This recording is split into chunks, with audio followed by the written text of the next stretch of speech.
buenas tardes, bienvenidos a otra edición de Viernes Económicos. Soy Guadalupe Gamboa, periodista de la sección Economía de RPP, y hoy hablaremos sobre los derechos de los trabajadores cuando son despedidos o pierden sus empleos debido al cierre de una empresa.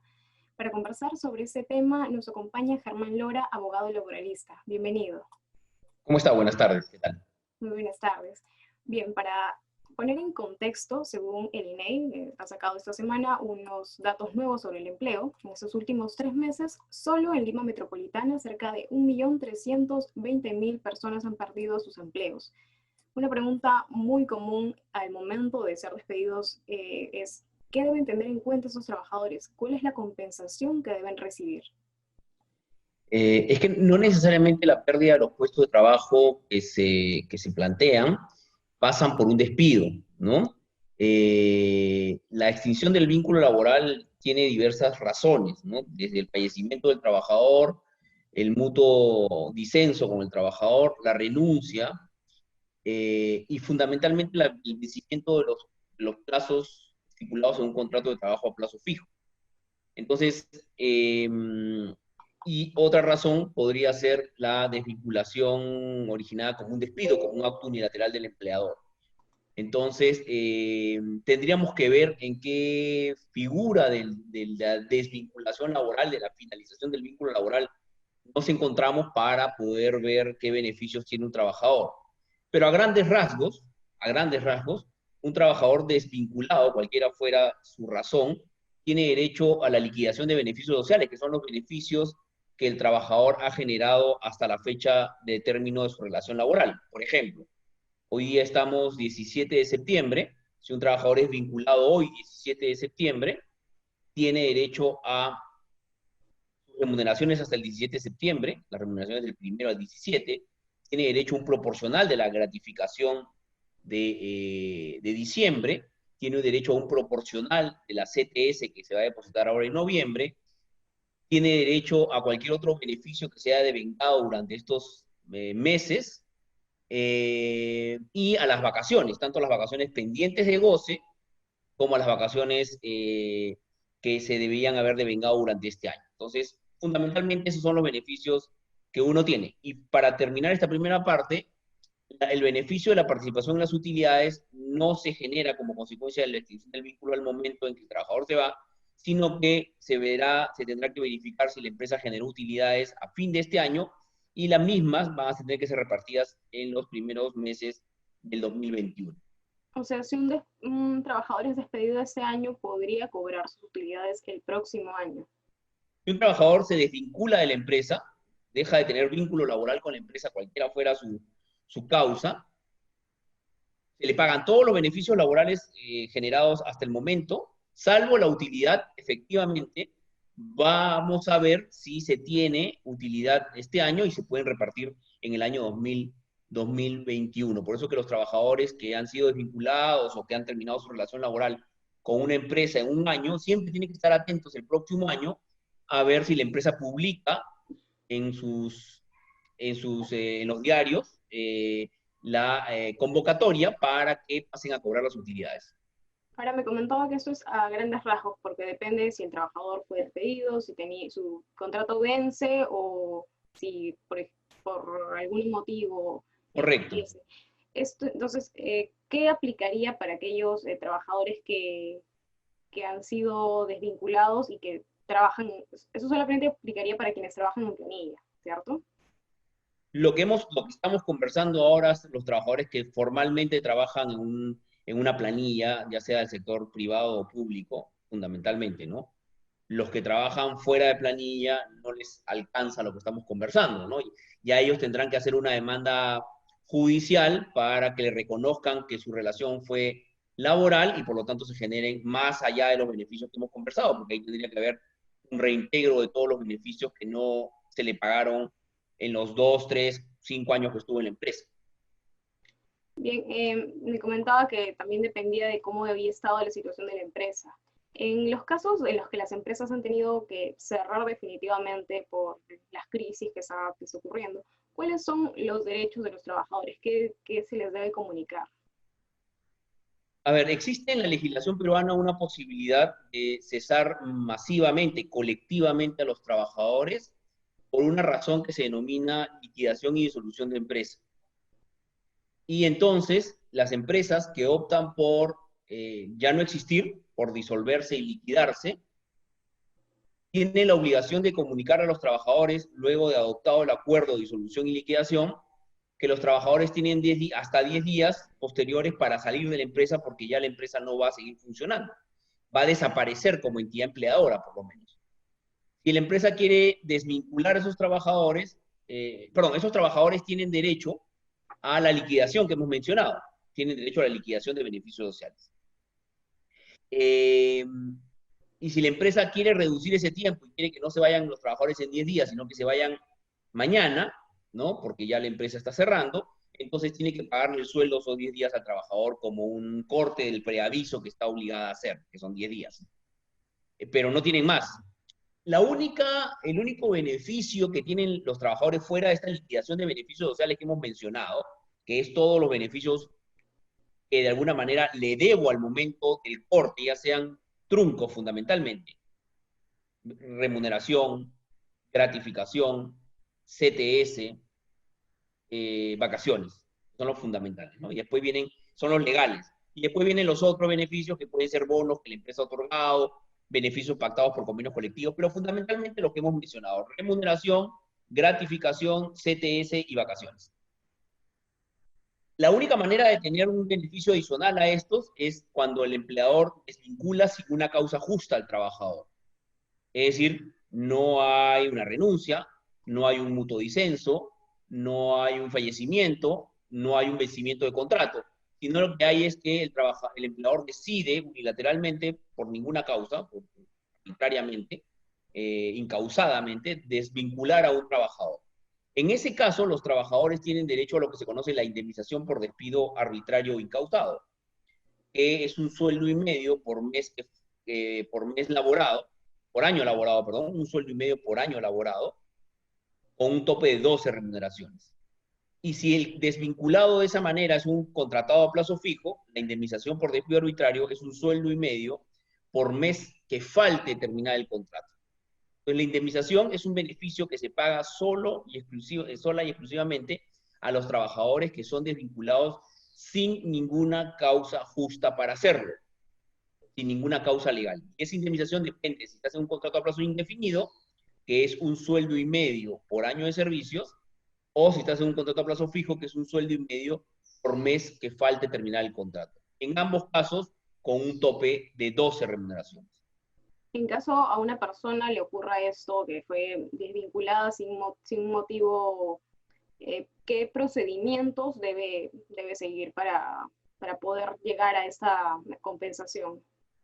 A ver, un trabajador que es desvinculado sin una causa justa tiene la posibilidad de optar por dos alternativas. Pedirle al empleador que le reconozca económicamente, lo repare económicamente la indemnización que hemos conversado, o que lo reponga. En el Perú, a diferencia de muchos países del mundo, de casi todos los países del mundo, tiene derecho a la reposición. En el Perú hay reposición en los trabajadores, por una sentencia del Tribunal Constitucional. Entonces, ¿quién escoge cuál es su reparación frente a un despido arbitrario? El trabajador. El trabajador dice, oye, yo quiero que me repongan o yo quiero que me indemnicen. Yo veo qué es lo que necesito, ¿no? Entonces, lo primero que tiene que saberse es que quien opta por la indemnización no es el empleador, es el trabajador, ¿no? Y eso solamente cabe en los trabajadores comunes. Los trabajadores de dirección y de confianza no tienen derecho a ninguno, ni a indemnización ni a reposición, por sentencias del Poder Judicial. Bien, y si la compañía obliga al empleado a firmar su renuncia, ¿eso también implica una sanción? Lo que pasa es que habría que demostrar con muchos medios probatorios contundentes de que efectivamente el empleador obligó al trabajador a renunciar. Y entonces eso sería un despido improcedente, ¿no? Entonces generaría de alguna manera también la reposición del trabajador, si es que yo demuestro que hubo un acto que tiñe de nula la actuación. Bien. Entonces, la empresa en sí no puede obligar a sus trabajadores a firmar ningún, sea renuncia, documento de acuerdos. A ver, una renuncia no puede ser firmada porque una renuncia es un acto unilateral del empleador, del trabajador, al cual renuncia a su puesto de trabajo, ¿no? Y si de alguna manera el empleador presiona u obliga al trabajador a firmar, eso podría ser cuestionado en el Poder Judicial. El trabajador demuestra que ha habido ese acto del empleador de obligar. El mutuo acuerdo, que es el mutuo disenso, el acuerdo para extinguir vínculos, es un acuerdo de partes. También, si el trabajador dice me conminaron, me obligaron, me presionaron, tendría que demostrar que efectivamente había una presión, una actuación ilícita del empleador. Y comentábamos sobre las compañías que han tenido que cerrar debido a problemas económicos. ¿Las empresas pueden argumentar que no tienen liquidez para pagarle a sus empleados y no pagar esas compensaciones? No es una razón válida para no pagar sueldos la falta de situación, o la situación económica complicada o la afectación económica que tengan las empresas. No es una razón. Por eso que, como no es una razón y no me permiten actuar de otra manera, las entidades empleadoras recurren a lo que usted ha conversado, ¿no? A la liquidación y disolución de la empresa, lo más sencillo, ¿no? Entonces ya no voy a existir como entidad empleadora y tampoco puedo tener trabajadores. Entonces muere la entidad empleadora, mueren los puestos de trabajo. Y esa es la figura que no queremos llegar. Por eso que siempre se dice que hay que hacer algo con las empresas que están económicamente mal, hay que apoyarlas. ¿Por qué? Porque si no desaparecen las entidades empleadoras que son la fuente de trabajo.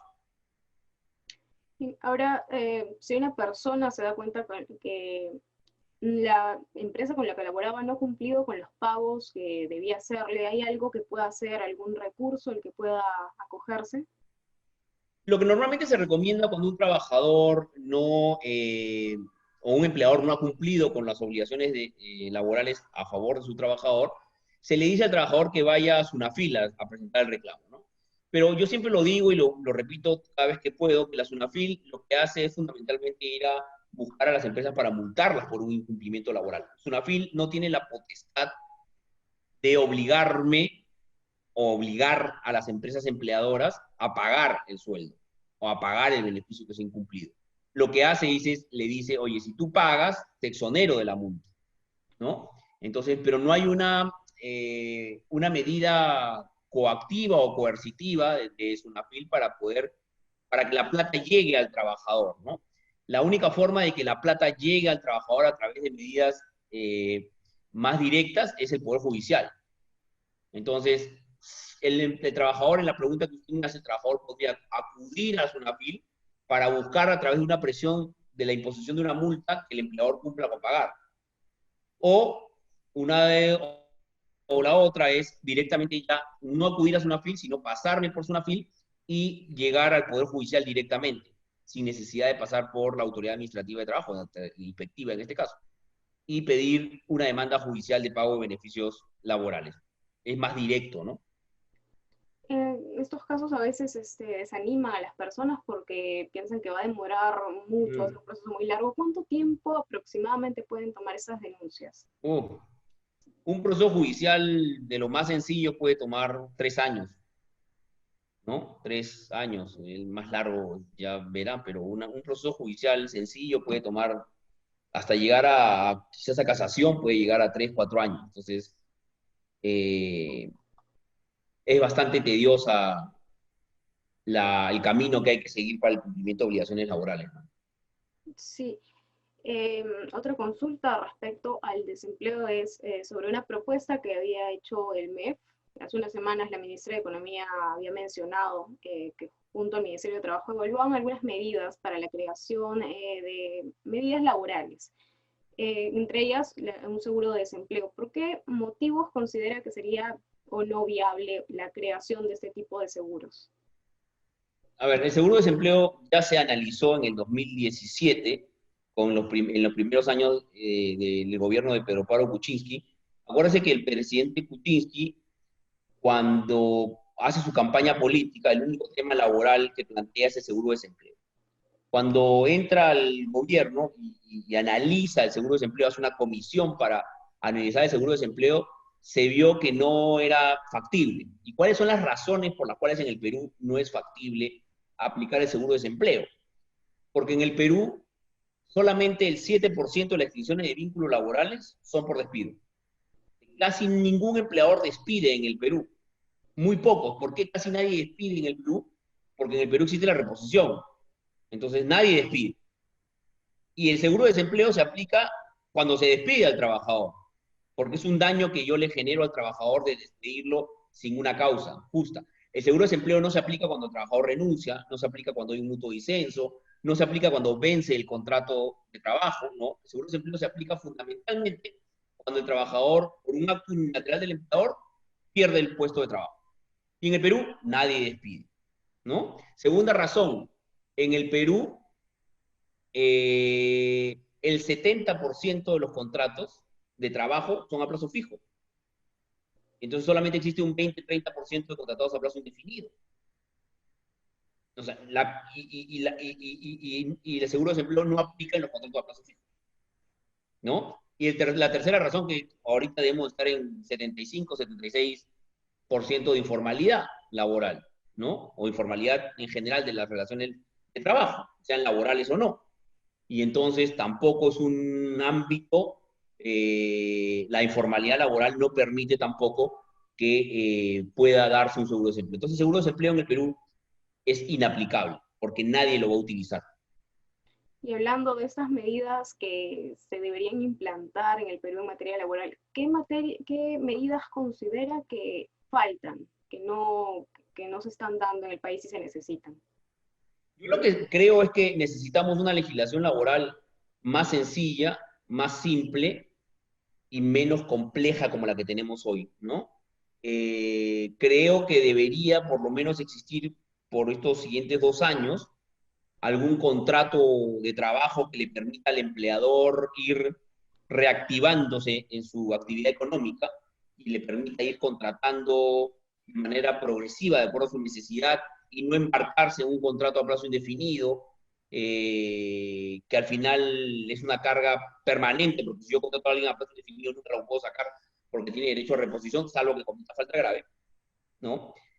Entonces, una relación laboral donde la contratación sea un poco más sencilla, donde la salida del trabajador sea más sencilla, porque si hoy me comprometo en una relación laboral, la salida del trabajador es complicadísima. Hoy hay poca flexibilidad en la salida del trabajador y también poca flexibilidad en la entrada. Entonces habría que analizar, o flexibilizo la entrada o flexibilizo la salida, pero no puedo tener los dos tapones bien cerrados, ¿no? Y lo segundo es que la relación laboral sea más sencilla, ¿no? Que yo, por ejemplo, siempre propugno que yo le pague un sueldo mensual al trabajador y que dentro de ese sueldo mensual ya esté integrada su gratificación y su CTS, o por lo menos su gratificación, ¿no? Y que no tenga que esperar en julio y en diciembre pagarle doble y no tengo plata, no tengo paja. Entonces, yo creo que hay que hacer más sencillas las relaciones laborales, porque además la relación laboral no solamente se basa en cómo contrato y cuánto pago, sino que hay una serie de obligaciones que van cargando las relaciones laborales. Hoy acaba de salir una licencia válida, muy interesante, una licencia para los trabajadores de hasta por un año, en caso tengan hijos diagnosticados con cáncer, hijos menores de edad. No, perfecto. Pero eso hace que las relaciones laborales se vuelvan más cargadas, más complejas, y el trabajador en el sector privado tenga que 25 licencias, ¿no? Y entonces las licencias, la SUNAFIL, el Poder Judicial, seguridad y salud en el trabajo, los temas sindicales, el tema de hostigamiento sexual, el tema de igualdad salarial. Entonces las relaciones laborales, nadie quiere entrar a ellas, ¿no? Entonces tenemos que hacer unas relaciones laborales cubriendo todo, analizando todo y dando los derechos a quien hay que darle, pero un poco más sencillas, ¿no? Para que sean atractivas las entidades empleadoras. Y para que puedan entenderse de una manera más sencilla para los trabajadores. Correcto, correcto, para que las personas que no conocen de derecho laboral, porque uno tiene 20 laboral 25 años, pero alguien que no conoce de derecho laboral sepa que 2 más 2 es 4, y que nada más, y que el trabajador que lo contrato en mi kiosco de la esquina le tengo que pagar este beneficio y punto. No se conoce la legislación laboral, y entonces, porque todo el mundo cree y entiende, y creo que en gran parte es así, es muy complicada, muy compleja, hay un montón de beneficios, y eso en verdad tienen razón. Yo prefiero no meterme en ese monstruo. Hay que hacer que ese monstruo deje de ser tan monstruo. Bien, muchas gracias por las respuestas, por las apreciaciones que nos ha dado. Esto ha sido todo por la edición de hoy de Viernes Económicos. Esperemos que esta información les sea de mucha utilidad. Hasta la próxima edición. Muchas gracias, buenas tardes.